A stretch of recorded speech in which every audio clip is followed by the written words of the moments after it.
Great. So again, welcome everybody. And this is an online discussion of my book, Mindful Solidarity, which came out in October.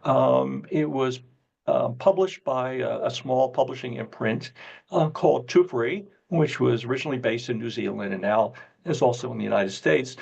And want to spend some time tonight to talk about the book, but really to use the book as a springboard to have a broader discussion about some of the issues in the book with folks who are here. What I'm going to do now is turn it over to Karsten Stolfers, who, by the way, is, many of you know, someone who I work very closely with in the Secular Buddhist Network as a Dharma buddy and political activist.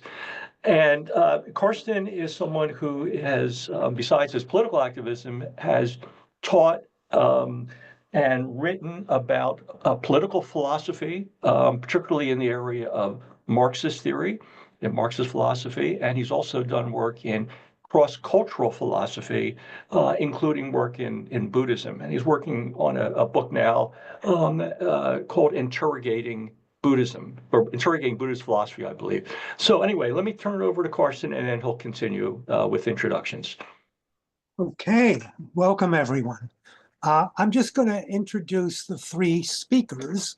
I think I'll introduce Mike first because he's going to speak first.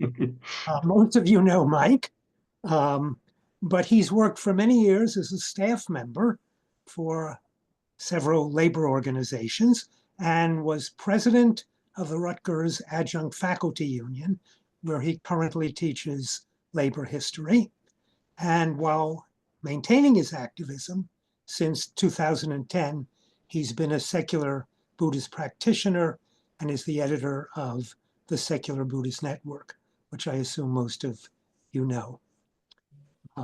The next speaker will be Seth Siegel.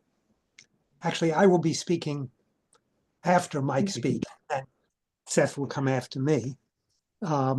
He's a clinical psychologist, a Zen Buddhist priest, a contributing editor for Tricycle, the Buddhist Review.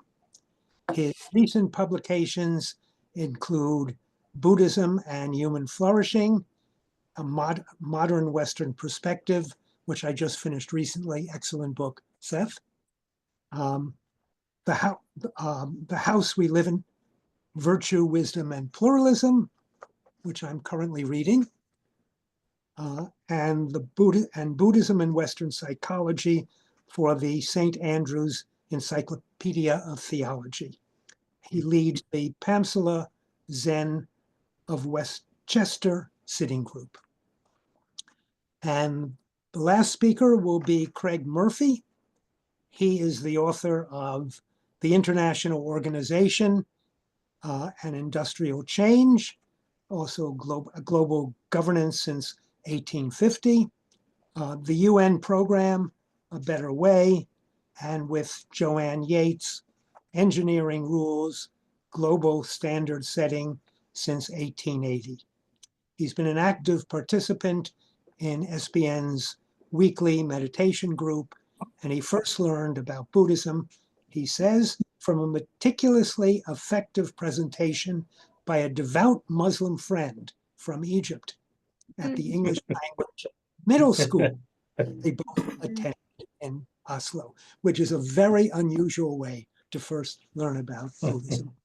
The other thing I want to say is just to give you a sense of how we're going to proceed.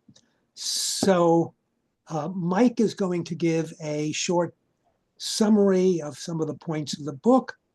Then I, Seth, and Craig will have 10 to 15 minutes to give a brief presentation, following which there'll be some discussion and dialogue between the four of us, and then there'll be at least 15 minutes for Q&A for all of you. So that's how we're going to proceed. So Mike, it's your turn. Great. Thank you, Karsten. And it's really I feel really good about having the opportunity to discuss the book and, continue the What? conversation Hear it? about it. I think if folks can mute, just to, we're getting some noise. So the book really comes out of my own life experiences, in being engaged in two very different communities, beginning in the early 1970s and through the mid 70s. And up until now, my kind of home base has been the labor movement, trying to build a progressive labor movement, and also left politics in a broad sense. I didn't get involved in Buddhism until 2010. I started meditating, and then pretty quickly, found that a kind of secular form of Buddhism was the kind of Buddhism that resonated for me, that made sense. Once I encountered Buddhism, I really felt at that point that it was really meaningful for me. I could see it was having an important impact in my life, and I wanted to find a way to somehow integrate these two different perspectives and two different practices. How do they make sense, together? And so I, engaged in a lot of reading and thinking about, you know, how to connect these two different ways of practicing and ways of thinking about the world. And the book is really the result of, kind of my efforts to try to think these issues through. And so in the book, what I'm really trying to do is to show that that there's a way of kind of bringing these two different communities and two different perspectives together in a kind of dialogue that can be really fruitful. Fruitful to on the political side, political activists, because if by integrating certain core Buddhist insights, political activism can be much more fruitful. We can avoid burnout. We can avoid a lot of the crap that unfortunately has gone on in left political circles. And at the same time, having a kind of a broader sense of meditation and understanding of the role of social institutions in causing harm, it can make Buddhist practice, enrich Buddhist practice. So the book is an attempt to simultaneously speak to both communities and to say that we can learn from each other. And if we do so, and if we're committed to trying to reduce suffering in this world and promote flourishing, then we can gain certain tools and resources to make our efforts in that way more effective. Now, I don't want to say a lot more about the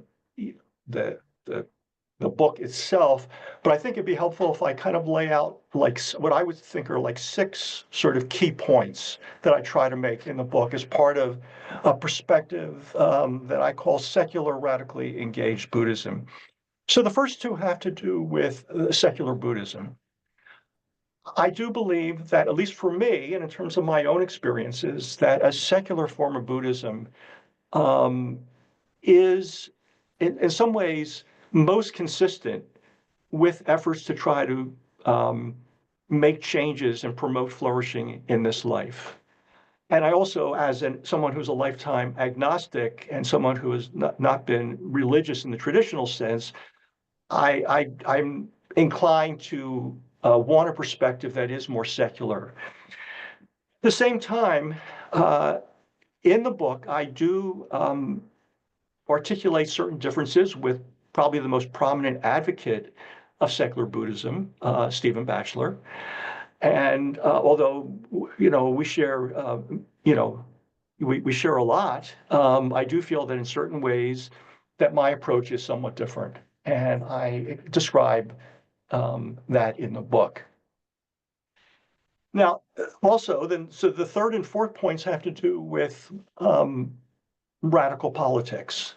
So I do assert in the book, and again, this is something that I know will come up in the discussion tonight, and I know from Seth certainly, But I do believe that if we want to reduce suffering and promote human flourishing, and if we see that social institutions are a very important source of suffering in the world, then I believe that we need to try to find ways to make radical changes, to make transformative changes.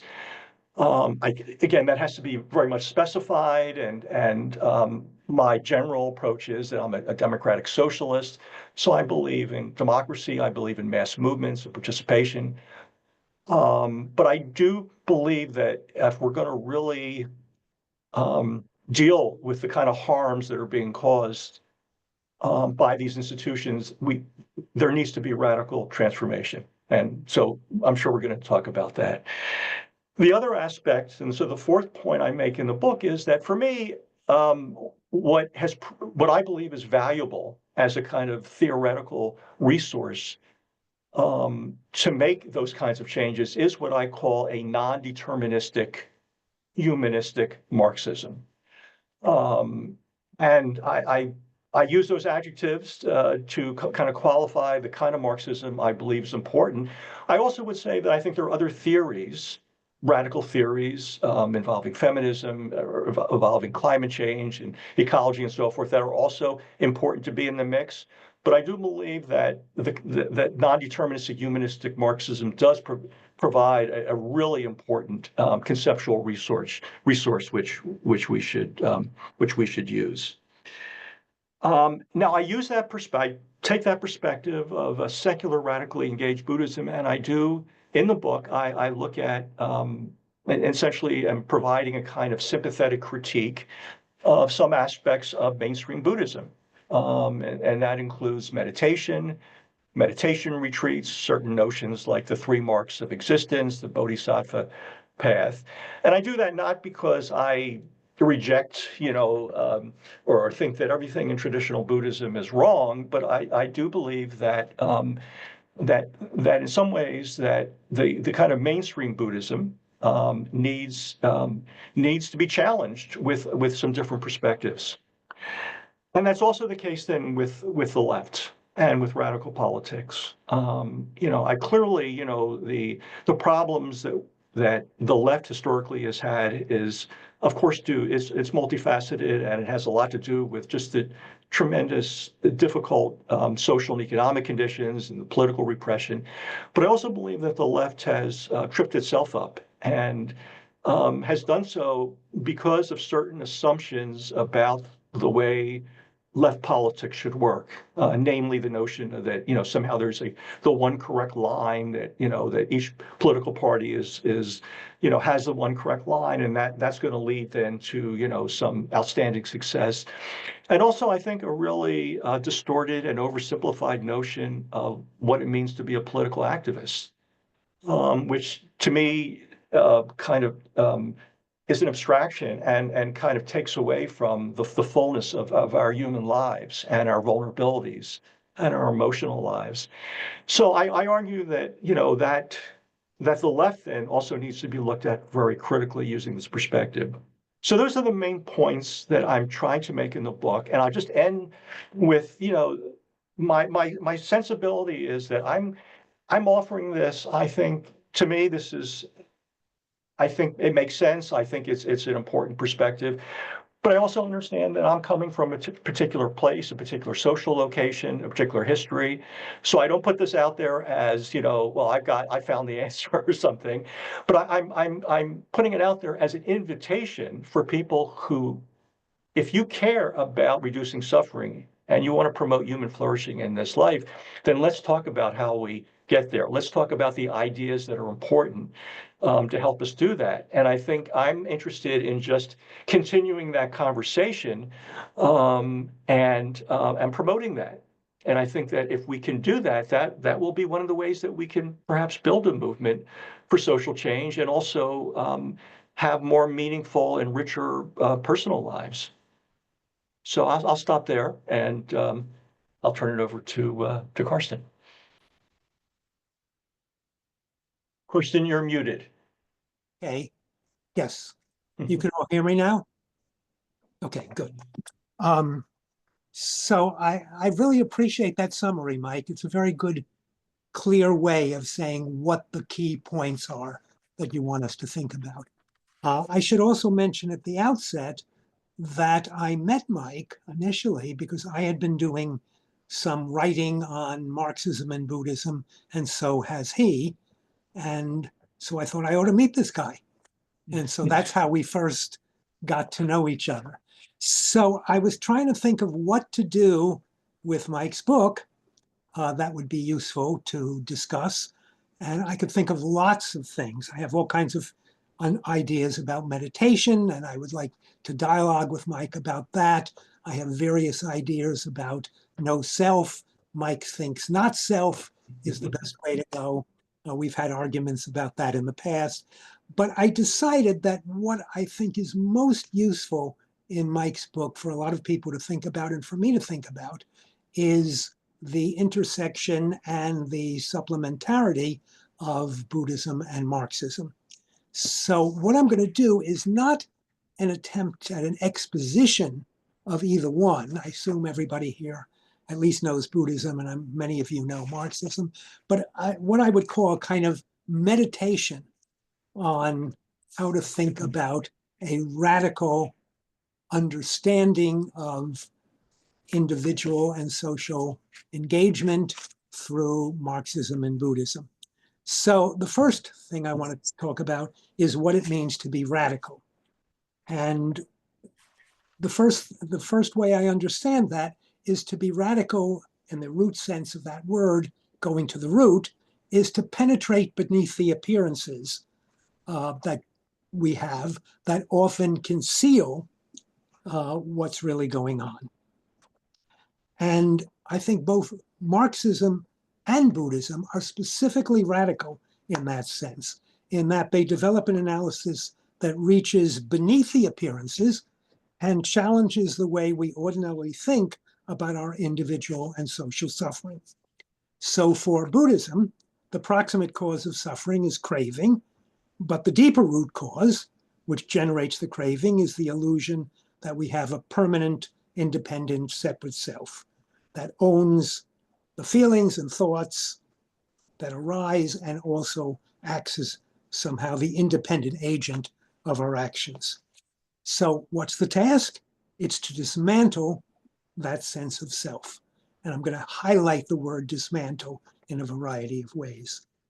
And in order to do that, we have to see the person as, in some sense, no more than the ongoing psychophysical processes, each one of which conditions the next.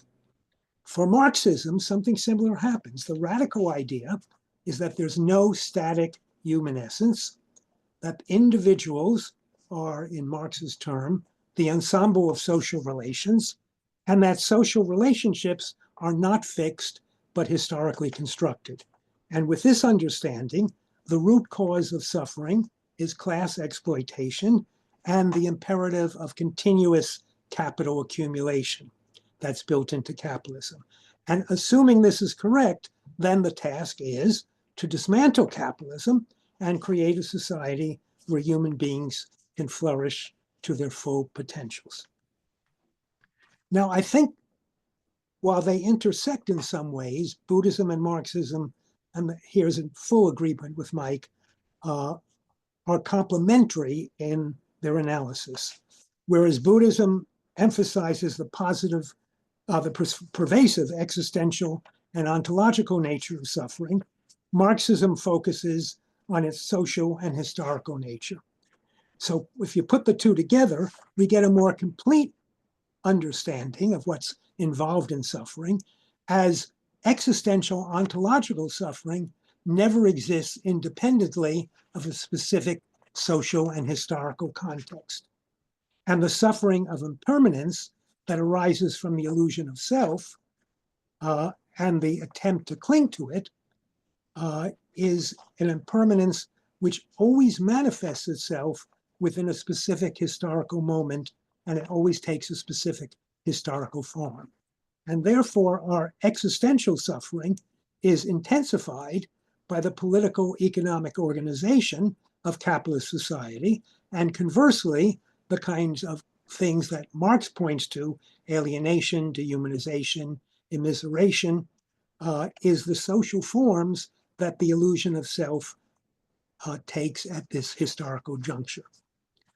Now, a word on what happens when you turn everything into a commodity. So our social relations are always mediated by the commodity form, and that produces the illusion that commodities and money have a reality independent of human beings, which is what Marx called fetishism. The one corollary of this is that even mindfulness meditation has become commodified. It often takes the form, in this society at least, of a spiritual product whose acquisition will lead to individual happiness. And as such, mindfulness can easily reinforce the sense of an isolated individualism, which reinforces capitalist ideology. I could spend a whole time on just that point, but maybe we'll discuss this a little more in our Q&A. So in putting them together, here's one way I see it. Capitalism feeds on and reinforces the greed and possessiveness, which from Buddhism is rooted in the illusion of self. And conversely, it's precisely the illusion of self, that is of a separate and independent self, which provides the fuel that capitalism turns into profit accumulation, competitiveness, and consumerism. And in this way, money becomes a way to avoid suffering, dukkha. And at the deepest level, it's a way to evade the recognition that the self is an empty illusion and that there's nothing within us to which we can cling. Money then is used to create a false sense of solidity and in turn reinforces the illusion of an independent self. And therefore, there's a continuous drive for more money, which is the basis for capital's continuous need to expand, a need which, of course, is also built into capitalism. And since money does not provide any genuine reality, it cannot fill the emptiness that we sense when we get some glimpse of the fact that there's nothing solid within us. And it simply increases the craving and attachment, which produces suffering. And no amount of that can be enough. One way I think of this is that Wall Street and the need for ever-increasing capital accumulates and feeds on the cravings that Buddhism identifies when it talks about tanha. So Buddha's analysis of the causes of suffering, as rooted in the illusion of self, then needs to be supplemented by a historical count of the forms that the illusion takes in each historical period. It needs to confront the social, political, economic conditions that perpetuate suffering and impedes our ability to see through the illusion of self. And on the other hand, Marx's account of the political economic conditions that cause suffering needs to understand the way that these conditions are shaped by the illusion of self and its attendant cravings. Okay, now to think about the goals of each one of them. So the goal of Buddhism is nirvana, which of course means extinguished, as extinguishing a fire, the extinguishing of the cravings and the three poisons, and so on. It is therefore also the extinguishing of the illusion of self. And this in turn, I would claim, requires a society which instead of promoting individual separation and competition, extols interdependence and solidarity. And that's a society which Marx called communism. Now, Marx never offered a blueprint for communism, just as Buddha never really said what nirvana was in any clear way, except it's overcoming suffering. However, Marx did offer a vision in broad strokes, which I think is worth thinking about.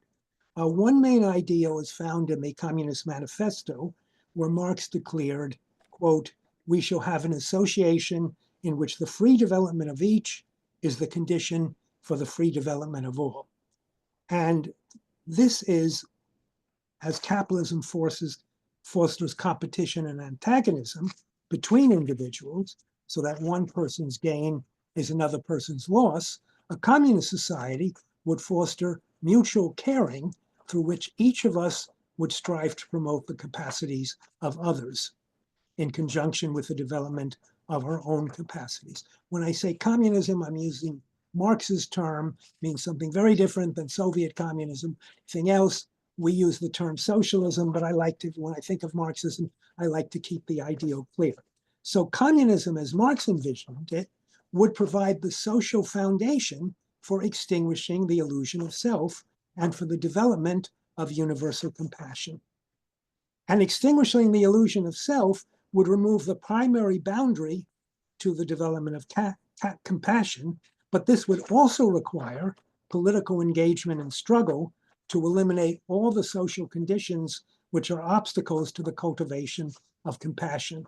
And this political engagement needs to be animated by a vision of another kind of society, a society which promotes cooperation and interdependence. So putting this all together, Buddhist and Marxist practice need to be informed by each other and guide each other. While certain individuals may, through recognition that there's no self, remove some of the internal barriers to universal compassion, the conditions of global capitalism will prevent most people from moving in this direction. In other words, sitting on the cushion is not going to be able to change this kind of society in and of itself. On the other hand, while changing social conditions in the direction of Marx's vision of communism would provide the social basis for social solidarity and cooperation, it would not be sufficient as long as most individuals retain the illusion of self. Unless we radically change social, political, and economic conditions, we cannot expect most people to develop an understanding. Excuse me, some little thing came up on my computer. Not an understanding necessary for recognizing that their idea of self is an illusion and for cultivating universal compassion. Conversely, simply changing social conditions will be insufficient without a practice to develop the insight to extinguish the illusion of self and to cultivate universal compassion. I want to end by just making two caveats. The first is that both nirvana and communism are at best heuristic ideals. They're not ends to be fully attained. And new problems will always emerge, and both social suffering and individual suffering are really never going to be fully eliminated. The second, and this is, I think, quite important for political activists, to talk about dismantling the sense of self and of capitalist society does not mean that we burn everything down that now exists and rise phoenix-like from, in the words of the International, from the ashes of the old. A skillful dismantling needs to take account of what at the moment needs to be retained. In other words, just as psychologically, to eradicate the sense of self in one blow is to probably court madness. So eradicating in one blow the totality of capitalist society would, as the history of violent attempts to overthrow capitalism has demonstrated, most likely result in another form of oppression. So in other words, the best way to dismantle capitalism is to, through skillful and mindful organizing, resist its pernicious effects and erode it nonviolently from within. So I will stop there.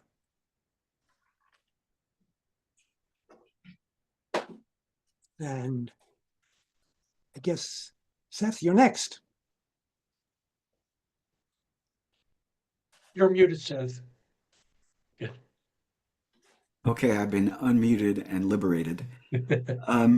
Mike brought up 6 themes that were in the book that he wanted to address. When I think about Mike's book, I think about 5 arguments that he makes. And I just wanted to say that I agree wholeheartedly with 4 of them. So I want to start with what I agree with first and what I really appreciate about the book.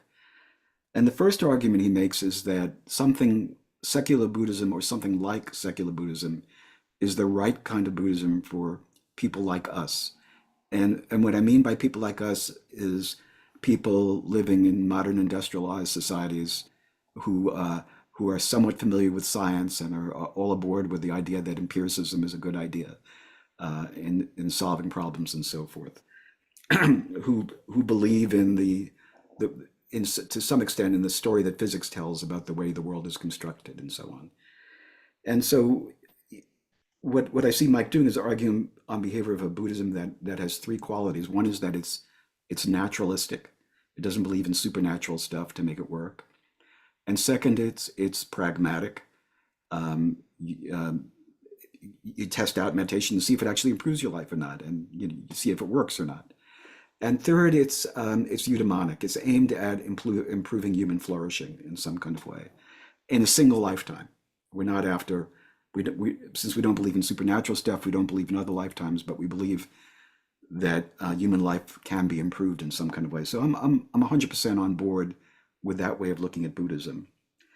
And then second, Mike argues, well, if you're a Buddhist, you ought to be socially engaged in some way. You ought to be improving the civic life, the social life, the economic life, the fairness of your community and so forth. And this is an argument that goes back to Aristotle, who says that the ideal person is someone who is engaged in his community and trying to make it better for everyone in the community, what the Greeks called the polis. And I agree with that too. I think that there's no way you can separate the idea of becoming a good person in a Buddhist sense and then divorcing yourself from the suffering that you see all around you. And in fact, the Bodhisattva ideal is that we try to save everybody from suffering to the extent that we can. And the third thing he argues about is that Buddhism, standing by itself, lacks a theory of how social systems work, how social oppression or exploitation takes place, how do you change social systems. There's nothing in, if you look at the long list of Buddhist virtues, for example, the word justice doesn't appear anywhere in there. So if we're going to think about addressing the society so that everybody has a better chance at flourishing, we have to have some kind of system to counterbalance Buddhism, to think about social systems, how oppression can be embodied in them, and how do we go about changing them. Fourth point he makes is that people who belong to political groups on the left could benefit from Buddhist practice, that the reactivity of their minds or the ego-dominating needs of people can wreck the process of political groups, leading to splintering and other kinds of failures and takeovers and arguments about the correct way and so forth. And certainly if someone was really understood the Buddhist path, they would understand that that's not helpful for groups. But I would add that's not only true on the left, it's true for any group. It would be true for PTAs and Zen groups and any other group you can think of. When you get human beings together in groups, they tend to behave badly. And there are all kinds of skills that we can develop that can help groups function better. So I agree on all those 4 points. And I also have somewhat of a left background growing up. I was a member of SDS and a Congress of Racial Equality back in the 60s. And I attended the Black Panthers Constitutional Convention in Washington, D.C. and was there at Columbia University for, the demonstrations for Bobby Seale. And I formed the Connecticut chapter of the Buddhist Peace Fellowship during the Iraq War. And we had all kinds of, activities around that. So I certainly also come from an activism background. But where I differ with both Karsten and Mike is on the use of the word radical. And I want to begin by saying that I would call myself a chastened liberal, is the way I would describe myself. And I want to recommend a book for everyone to read that was written in 1932 by the theologian Reinhold Niebuhr. It's called Moral Man and Immoral Society. I read it about 2 years ago, and I can't think of another book that's had that impact on me in the last 10 years. It's easy to read. It's quite brilliant. And what he says, he talks about the way humans behave in groups. He says an individual person can become a saint. You can aspire to do better and be better and treat people better and be a bodhisattva. And people can make remarkable strides in this way. He says, but he says human groups can't aspire to sainthood. He says human groups are always governed by power relations. And different elite factions are always fighting for more status, more power, more control. Those people who are oppressed are always trying to rise up and dislodge those elites. But the process, he says, there tends to be that you just reverse who's the elite and who's the oppressed when the process is over. And he takes a very dim view of how much you can accomplish in society. He says people behave badly, societies behave badly. And if you look at the whole history of large societies, and it may be that there were hunter-gatherer societies or small societies that behave better.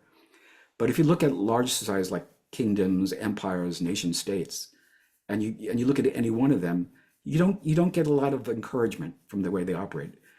Whether looking at the 2,000 years of Chinese emperors or hundreds of years of Russian czars, or looking at the Roman emperors, Caligula and Nero and all those people, you don't get, there's always some group that's oppressing another. There's always social stratification. There's always civil war and internecine war between states.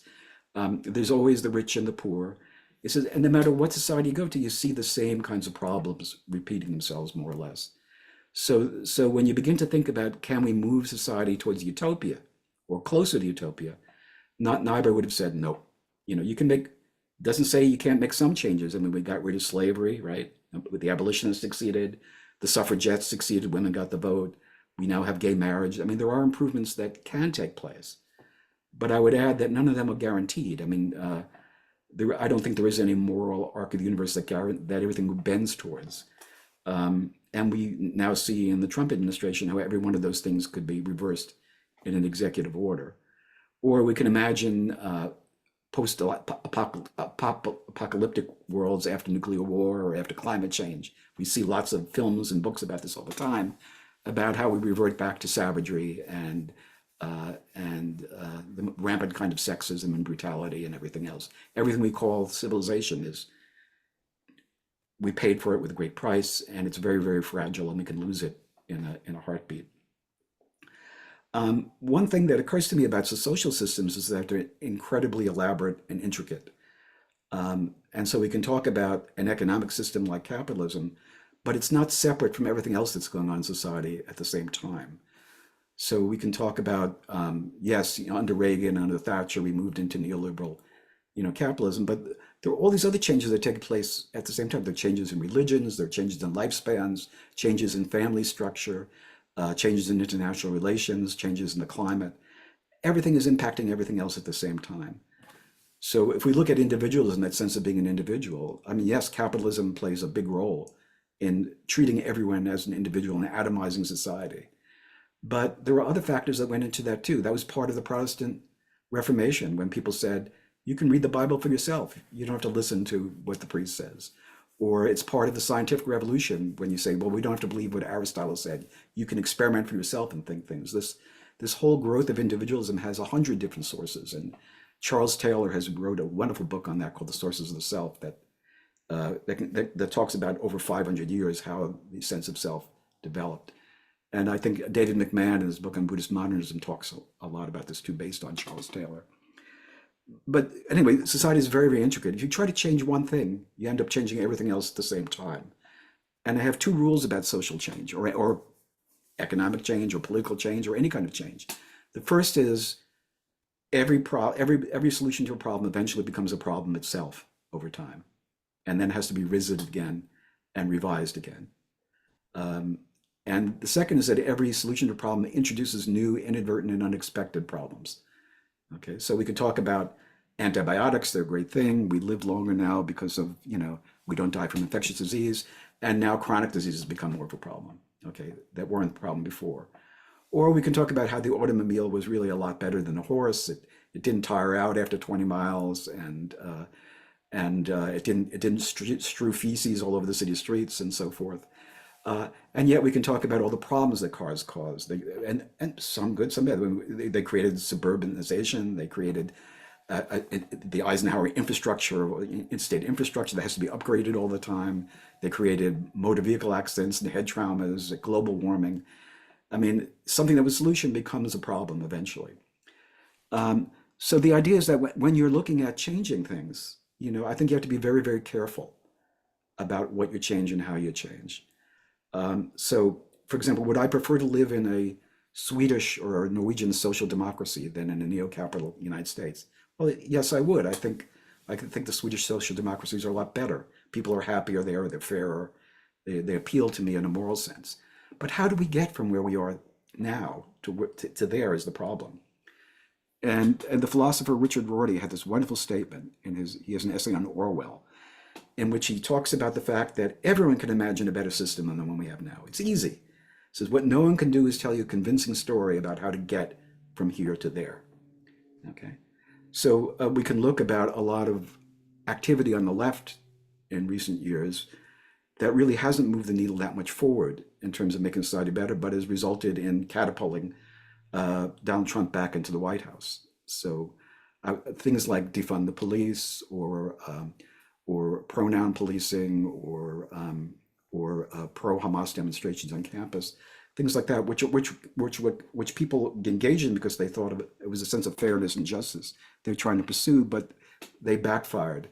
And if you're depending on the working class to kind of rise up and change the society, the working class is with Donald Trump right now, at least a good part of it. The working class has never been farther from being radicalized, organized, and progressing, pursuing progressive change. So I think you always have to be very careful about what you want to change, how you want to go about making it, and make sure that doesn't backfire on you in some way. I think what I want to say is I'm a pessimist in two kinds of ways. First of all, I'm a pessimist about Buddhism, despite being a Zen priest. I don't think I'm ever going to lose my sense of self. I don't think my desires are ever going to stop. I don't think I'm ever going to be free from irritation and anger. There's a sense, I don't believe in nirvana. And I think the same thing comes when I think about society. Can we make changes that are better? Yeah. Strengthen the unions, more progressive taxation. You can go down a long list of things we ought to do. Change corporate law, get rid of Citizens United. There are 1,000 tasks that would be very, very useful to do. But you're not going to dismantle capitalism. You're just going to, at best, nudge capitalism in a different direction. And I think that's the last one I want to say. Capitalism is going to disappear one day, but it's going to disappear because of all the thousands of changes that are occurring everywhere at the same time that are nudging it in that direction. In the same way that hunter-gathering societies disappeared, the same way that mercantilism disappeared, the same way that feudalism disappeared. Systems always grow, for better or worse, into something else. I think we can have a role of thinking, having a vision of what fairness is and trying to pursue it as best we can. But I think from my view, I'm not a radical, I'm a liberal. I believe in going slow and really being thoughtful about things. And I'm afraid that radical approaches are sometimes, the idea that you can change that much about society, I don't believe. Societies will always be, even the best society when we get there will be overall pretty crappy for a lot of people. So that's my pessimism. Doesn't mean you don't continually try to make it better. But the idea that there's going to be some society in which people look after their neighbors more than they look after themselves, I don't think is going to happen. And that's something that Niebuhr says in some of his later writings, that the reason we can't make any progress in the world is because of human beings' excessive self-love. How do you get rid of that? So does Buddhism help with that? Yeah, a little bit. But when I look at the leaders of Buddhist organizations, Tibetan Buddhist organizations, Zen organizations, there's a lot of abuse that goes on there as well. It's not as if somehow they find some kind of nirvana and are free from it. So with that, I will leave you all. And it's time for our next speaker.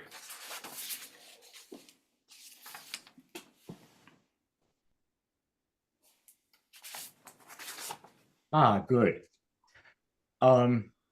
So I'm going to say something a little different from the two previous speakers, and one reason for that is I have a PhD where my main thing that I studied was international relations.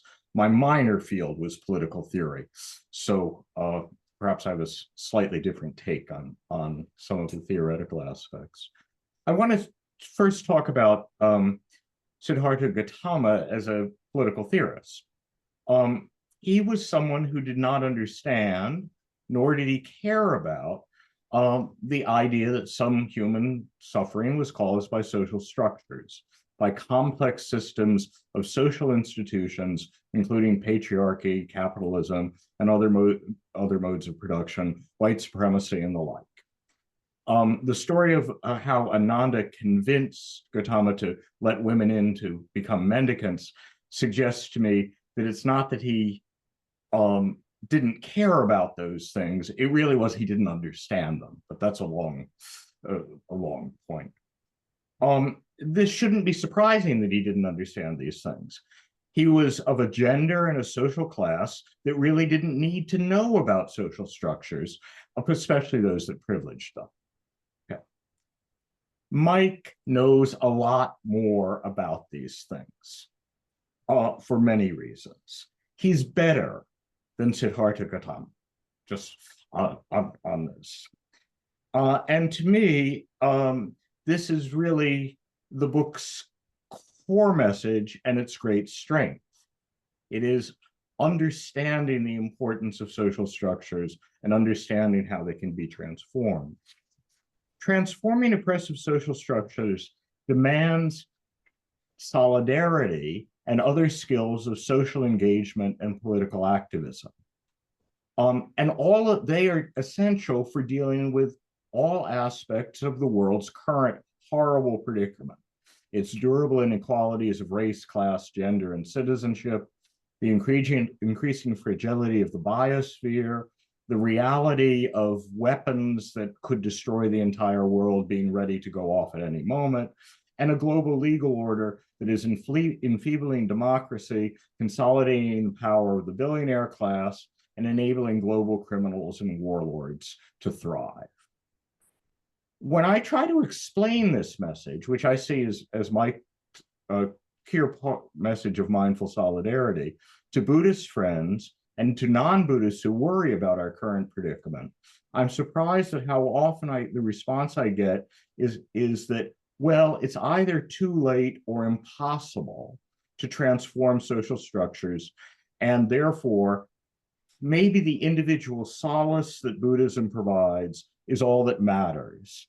And Gautama's silence about social structures is all we can hope for. Probably the best thing, why talk about them when we can't do too much? I don't think that's true, because we've seen tremendous amelioration of several social structures in my lifetime. Amelioration achieved by creating new institutions whose existence was established by massive campaigns of social solidarity that we too often forget.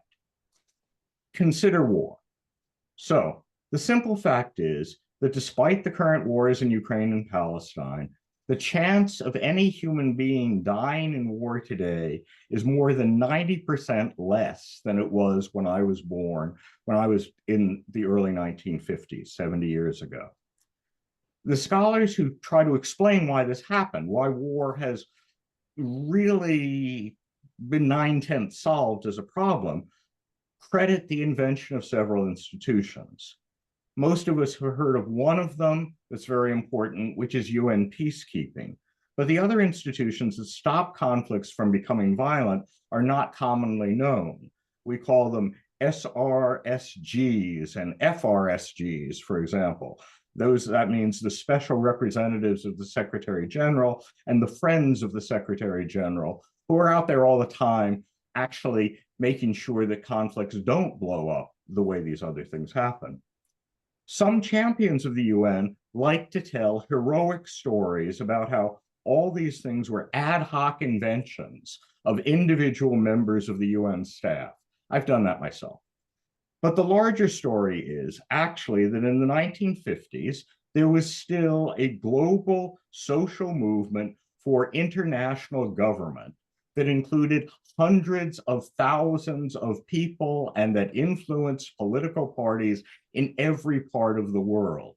You probably don't know this, but there's actually a constitutional amendment that it was supported by 16 states for the United States to immediately work to establish a global federal government.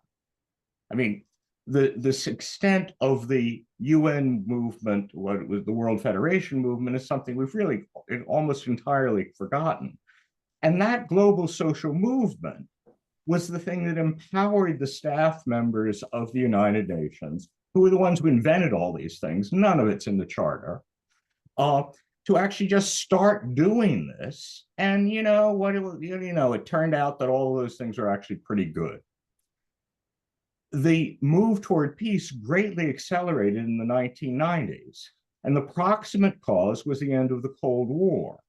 The end of the Cold War was, again, not a story about heroic individuals. Yeah, Reagan and Gorbachev, we saw them on TV. It was really a story about solidarity in Poland and the social movements across Eastern Europe and all the way across Asia to Novosibirsk that destroyed the Soviet system and destroyed the Cold War. There was an immediate, huge uptick in the number of United Nations peacekeeping missions, SSRGs, FSRGs, and I can give you a lot of other little names that are also these other institutions immediately after that. Institutions backed by social movements. There's a similar story about famine, which again, when I was born, famine was commonplace. Now it is really rare. Hard to think about that, but it's very, very rare. Again, there's stories about the institution. The main institution is something called the World Food Program. There are stories about the great heroes who created this. One of them is a guy named George McGovern, who maybe a bunch of people here voted for and thought was really terrible. But the actual story of how we got what the World Food Program is about North American and Western Europeans, farmers' movements and associations, and about churches and the larger part of creating solidarity based on the experience of World War II. It may have taken until, and it really did, until the 1980s for the creation of this institution and the institution to work. But it started with farmers' movements throughout the rich countries, actually, who were caring for the people who were the victims of famine. There are also stories about the global reductions in poverty, the increase of literacy, and the reductions of death by infectious disease. Those are also fundamentally stories about a massive social movement, about decolonization, which in numbers and in terms of effect was the most important social movement, certainly in my lifetime. So yes, perhaps it does make sense to do more than be individually mindful and virtuous in reaction to great social sources of suffering. So Mike may be right. I think the lesson we should take from the book is to go join a social movement and help it be mindful. Thank you.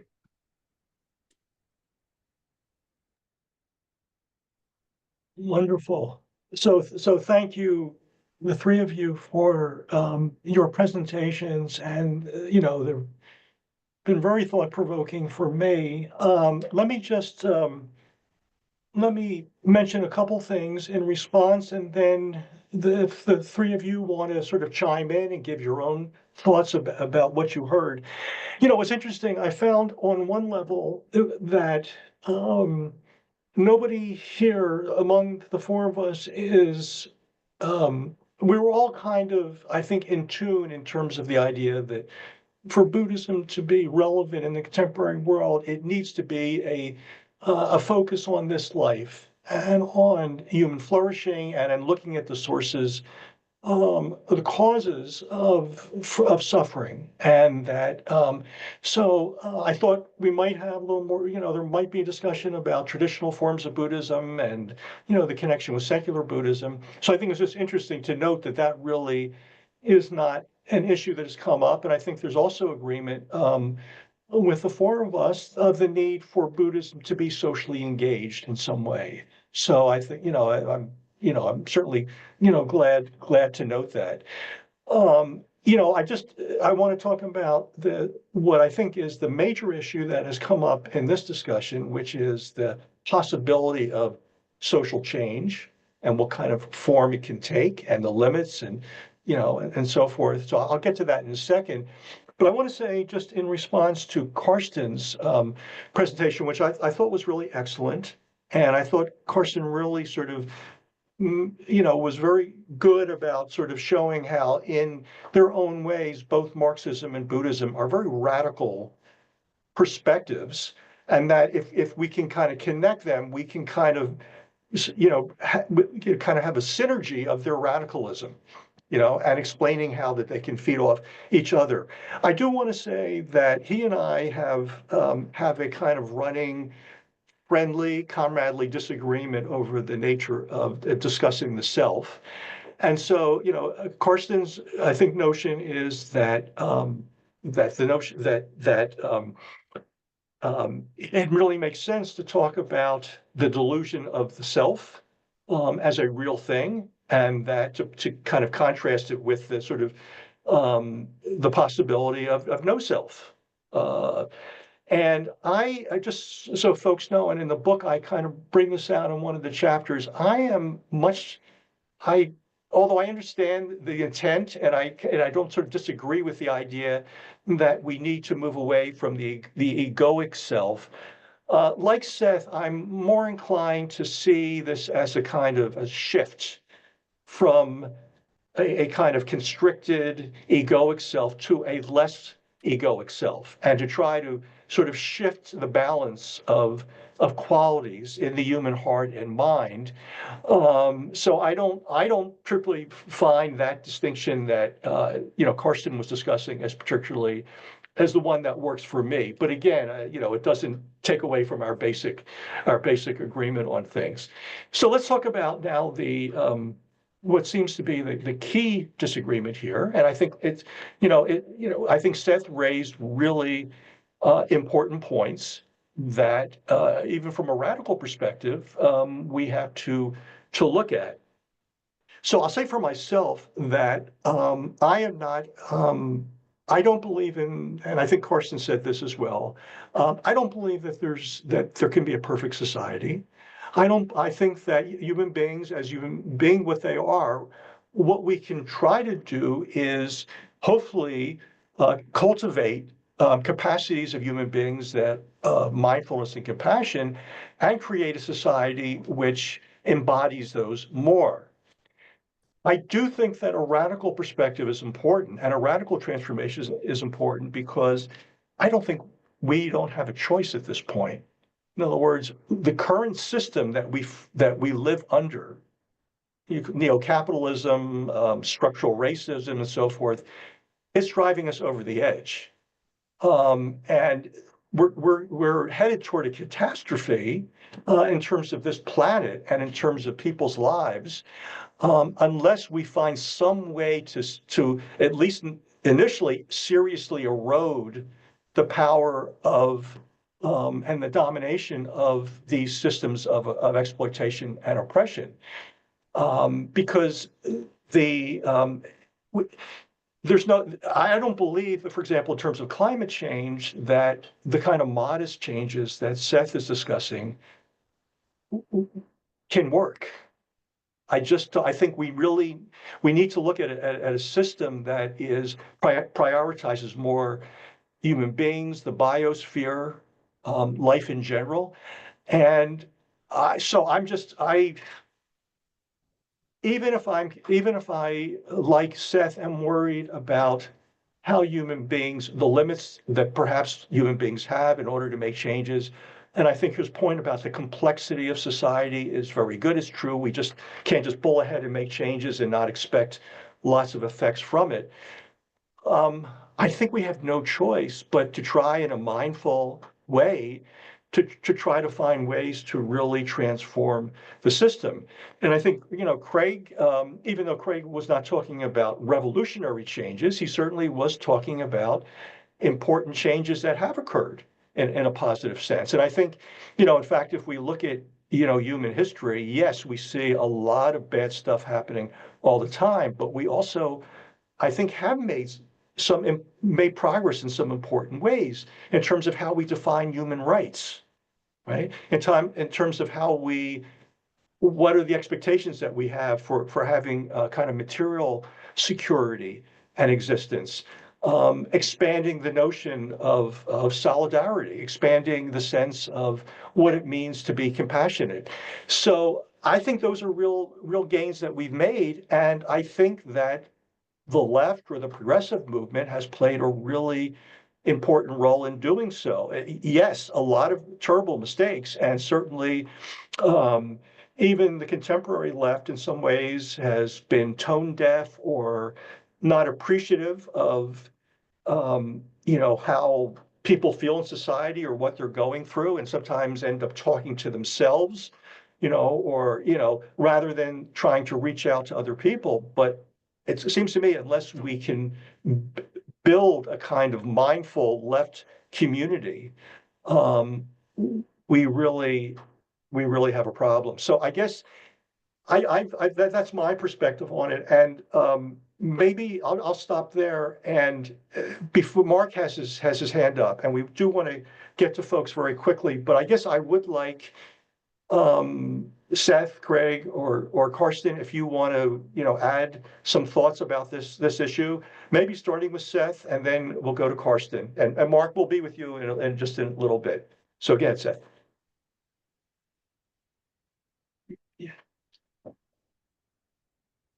Yeah, you're muted. I want to go with your example of climate change, and let me agree with you that it's the most dramatic problem facing mankind right now, other than nuclear extinction, and that we have very little time to really change things and make an impact. So let's acknowledge that too, and that the effects of it are going to be horrendous all around the world. On the other hand, how do you change it faster? We see how slowly that change is going right now. And the problem is you have all kinds of people around the world who have a different point of view than you and I have. You have oil companies that want to extract and get rich. You have coal miners who want to keep their coal mining jobs. You have people in India who it's 120 degrees outside. They want their air conditioning, and Americans don't seem to want to buy electric cars. I have one, but most Americans don't want one. They like their gas guzzlers. So it's like herding cattle, right? Or herding cats. How do you get enough people that are all on the same page? We've been trying to do it since the 1970s, and we still haven't succeeded. So that doesn't mean we give up, and we try, and Biden did some good things, not all good, but some good things along the way, and they're all being undone right now by Trump. It's such a difficult, pushing that rock up that Sisyphean hill, such a difficult task. And I never want to underestimate how hard it is to get people on the same page, even in a dire set of circumstances, which are life and death for human civilization. You can't get everyone to cooperate together. Doesn't mean you don't stop trying and you do everything you can, but let's just acknowledge how hard that process is of changing the world. Thank you, Seth. Yeah, Karsten, go ahead. Yeah, I also want to talk about possibilities of change. And part of me is extremely pessimistic. I mean, I can certainly respond to how hard it is. On the other hand, I would just echo what Mike said. I don't think with certain things we have a choice. And here I want to be specific. It's not merely that we want to do something about climate change. We want to do something very specific, which is very hard to do, which is abolish capitalism, at least in the form that it is, which is the continuous drive for accumulation. Because my analysis, and this would take a much longer story, is that as long as we have this continuous drive for accumulation, there's going to be a continuous drive for growth. And the continuous drive for growth is going to, I think, almost absolutely stop any hope of getting a handle. So here I'm lost in, maybe we don't know how to do it, but if there's a 5% chance that we can do it, we should try to do it.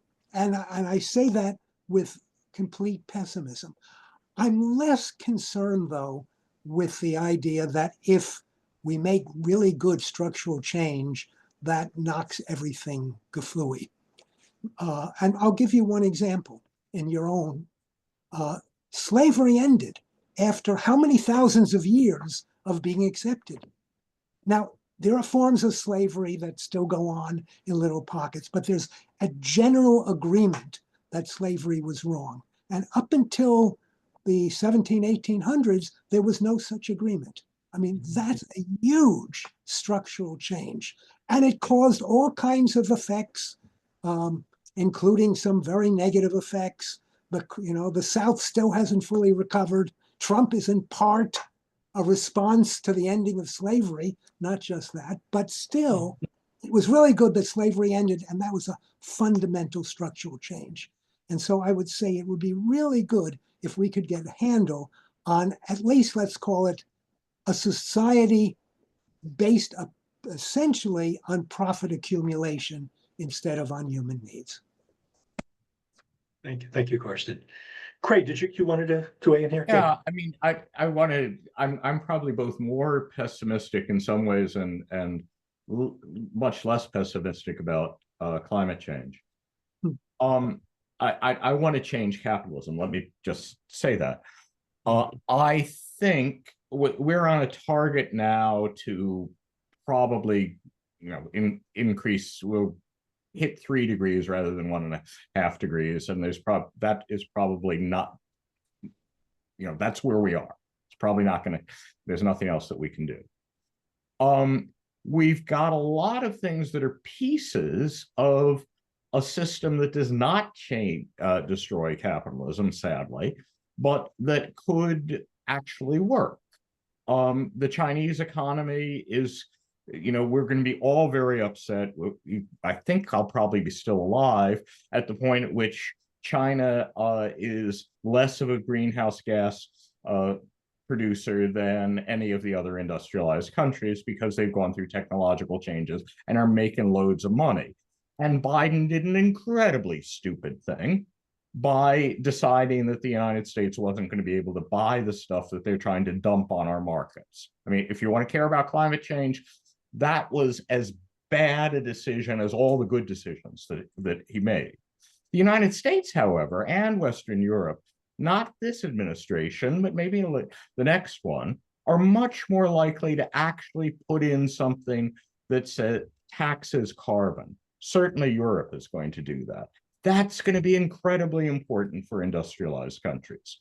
Making the technologies that produce electricity essentially free, so that Indonesia and India are able to use them if they don't make them themselves, that's also got to happen. These are all things that there can be institutions associated with them. Some of them are simply national institutions. Quite a few of them really are global level institutions that you're going to need agreement for. We're closer to lots of those agreements. We were real close in the George H.W. Bush administration to getting to international agreements that would have stopped the whole sucker that we've been going through for the last 30 years.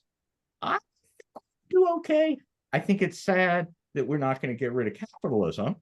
But I wouldn't be surprised if we only do 3 degrees. But there's going to be a lot of institutions that need to be created, and there's going to need to be an incredibly powerful, united environmental, I would say better to call it, biosphere movement that's going to have to be working transnationally and pushing for that to get those policies into place. Thank you, Craig. So now let's open it up to the folks who are here for your comments, for your questions, and we'll start with Mark. If anybody has something they'd like to say, please do the raised hand thing and call on you. Go ahead, Mark. Well, thanks to all of you. I really appreciate this, and I basically kind of agree with everyone, if that's possible. My first question that I wrote down is, what is radical transformation of social conditions? I mean, what does that mean? But that was, during Mike's opening, and I feel it's kind of been answered by some of the other panelists. But I want to get back to the radical part. I think the radical is important in the etymological sense of going to the root of things. I like that kind of radicalism. I like that definition of radicalism. And in that sense, I do feel that both Buddhism and Marxism are radical views of life, and that they're complementary in some respects. What I'm concerned with is the common expression of radicalism, which I think produces backlashes and walls come up. The radical vision has to be brought forth skillfully. And I agree that with Seth that there's an infinite number of vectors and things affecting other things, and it has to be done very skillfully to make change. But I do believe that change can be made. In my lifetime, I saw the civil rights movement, and that led to a lot of very positive change and a great lessening of racial injustice and animosity. And the possibility led to the possibility of a black man and his family being elected, president. There have been other amazing tipping points that I've observed in my lifetime. Gay rights, gay marriage, it just seemed to come like that. I couldn't believe how quickly society as a whole somehow decided this was okay and they were going to accept gay people and their lifestyle and allow them to marry. It didn't take long at all. It was, it went from 0 to whatever, 60 in what seemed like a few years.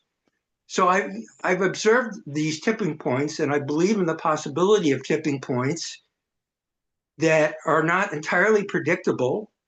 But as a Buddhist, I feel that the world and society and nature and human beings are interconnected so much that great changes and positive changes can come. I have this little tea bag sticker with a little saying on it. You know how they give you these nice little sayings on tea bags. This is Lao Tzu. Nature does not hurry, yet everything is accomplished. And that's how I feel about life in the universe. Now, that maybe I'm being fatuously optimistic but I feel there's some truth to that. And I think that there will be a tipping point, hopefully as soon as possible, about this global warming and environmental issue. And in any case, I know that countries are developing green technologies, and unless they're barred from selling them and trading them and whatnot, I think that they'll be adopted. And I feel there'll be a tipping point. But I also agree with Seth that, there seems to be there's always difficulties and backlash and human nature, which I don't know, can produce a kind of feeling of stasis. But I think it's just a feeling of stasis. I think that the whole knows how to correct itself and heal itself. And that's my Buddhist part coming across here. That's it. Thank you. Thank you, Mark. Katja, good.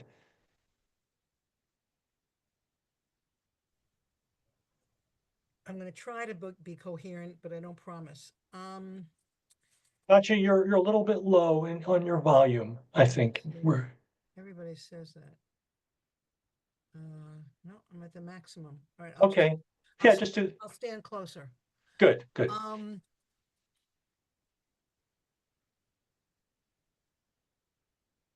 a little bit concerned, both Mike and Karsten, about the argument that we have no choice because of the climate crisis. It's true, but it's also the fighting against capitalism and all of the things that it does is the correct thing to do. I don't want to say right thing to do, but the correct thing to do.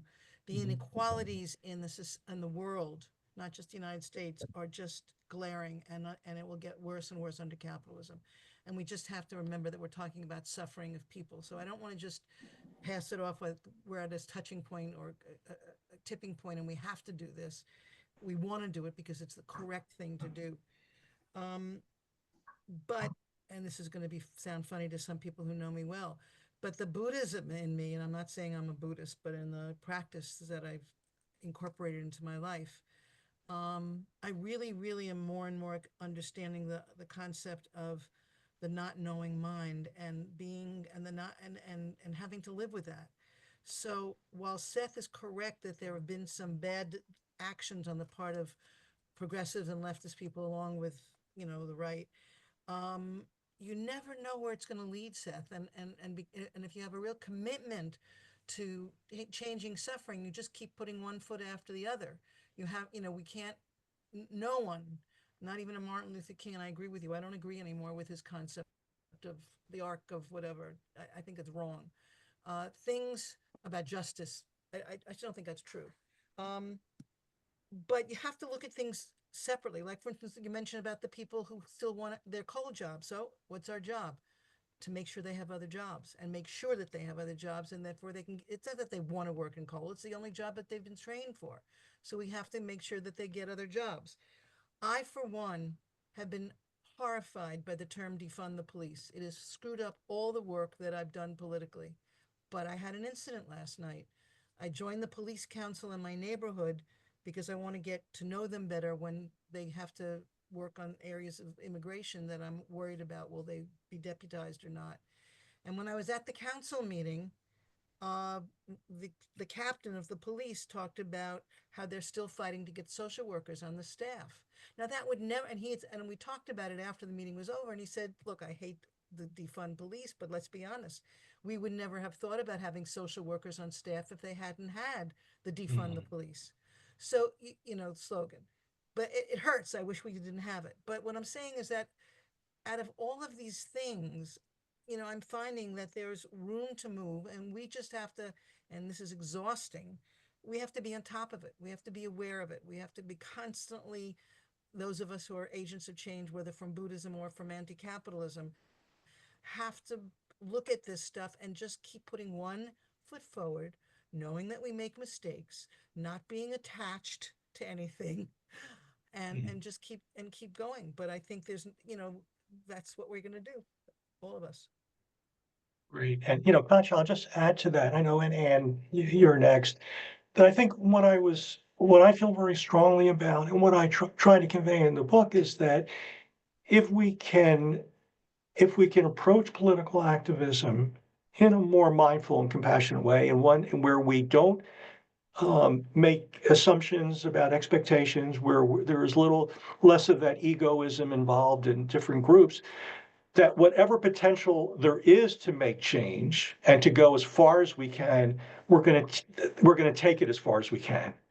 And I think we don't know. It could, maybe the whole thing it goes to, it doesn't work, but I think we have to try. I mean, I think that's our moral commitment. That's our belief that that the suffering that the unnecessary suffering that people experience is something that we cannot live with, that we cannot accept, and that we need to find ways that are smart and mindful and compassionate to contribute to movements that address those issues, knowing that there's never going to be a utopia, there's never going to be some perfect society, and that, people will still be mean to each other in certain ways, but can we enlarge the circle of solidarity? Can we create institutions or society which more on the whole provides the kind of compassionate connections that people deserve and the material supports that they need to live decently? And I think yes, maybe, Seth, it is a Sisyphean thing, but I think we have to be smart how we go up the hill. We have to and keep doing it, because we just don't know where it's going to end up. Yeah.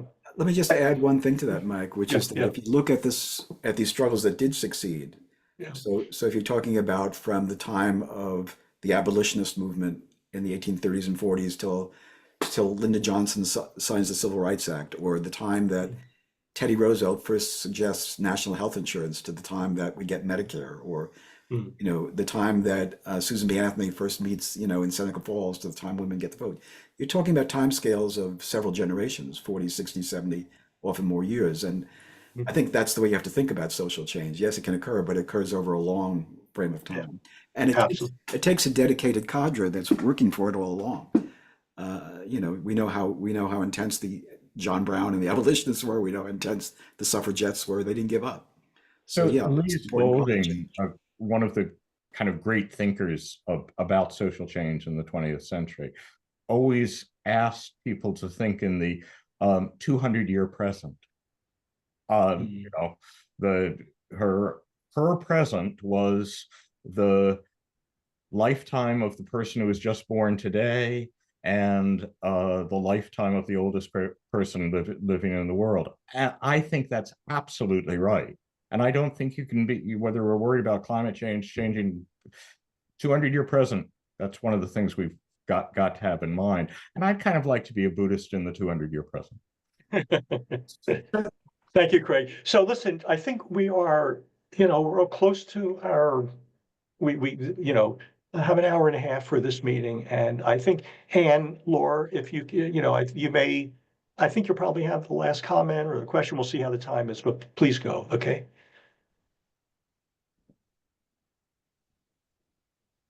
You're still muted, Anne, Laura. Sorry. Yeah. I heard a thread of different ways of talking about change, the way change is conceived in Buddhism and the way change is conceived in Marxism. And I'm thinking about this in a very small way compared to how you've been talking about large-scale movements of people and so on. I'm just thinking about it as a reader of this book. I'm not a political activist, but I'm very interested in secular Buddhism and in what Winton Higgins calls dharmic citizenship. How would people in Buddhist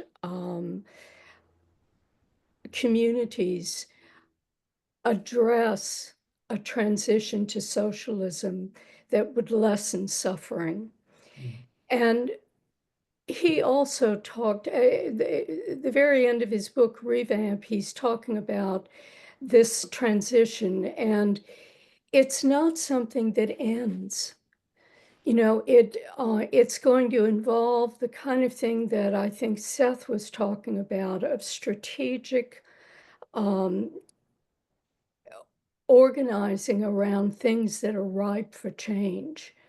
And he gives an example in his book about pension funds, that it's a place where organizing can go on that can have an effect on the shareholders, can have an effect on banks, what they do with, and so on. Anyway, I guess I'm interested in how, as a secular Buddhist, I can change the way that I think about social change and influence people I interact with. There's a passage in Mike's books where he says, he's talking about sort of defining Marxism and Buddhism. And he says, Marxists believe that progress in history, whether it be in the realm of technology, culture, economics, or politics, is based on our inherent and distinctive capacity for creative, purposive labor. Marx called this praxis. Ultimately, change in this Marxist context is only possible because of this unique human capacity. I think that there are many resonances about the notion of praxis and human creativity in Buddhism. And I think, for instance, right livelihood could be taught with, in a different way, thinking about praxis. So that's how I'm thinking of this dialogue between Marxism and Buddhism right now, how can we, who are interested in these things, rethink using both of them to become dharmic citizens? Thank you, Ann. That's precisely what I hope the book, encourages in each of us and in discussion with each other. So thank you. I think, Karsten, we're almost out of time. So why don't you give you can be the final, have the final comment tonight, okay? Just two very quick comments. The first is Marx and many people in the Marxist movements did explicitly say you're in it for the long haul. It was very clear. We're not going to do it overnight. If Paris Commune fails, maybe it's another 100 years. The mole is burrowing underground. It's going to take a long, long time. So that's actually in the Marxist movement. The other thing is just a takeaway from this discussion. Radicals need to be really skillful, mindfully skillful. And there's a lot of radicals and radical forms of radicalism that go in the wrong direction. And that's one of the reasons, I think, to have a kind of mindful radicalism. So, wonderful to listen to everybody. Yes, thank you. Thank you so much, everybody. I hope you found this discussion to be valuable, and let's keep the conversation going. Take care. Do we really have to end? Yeah. Stay well, everybody. Good night. Take care. We'll keep that. Good night. Thank you. Good night. Good night. I was also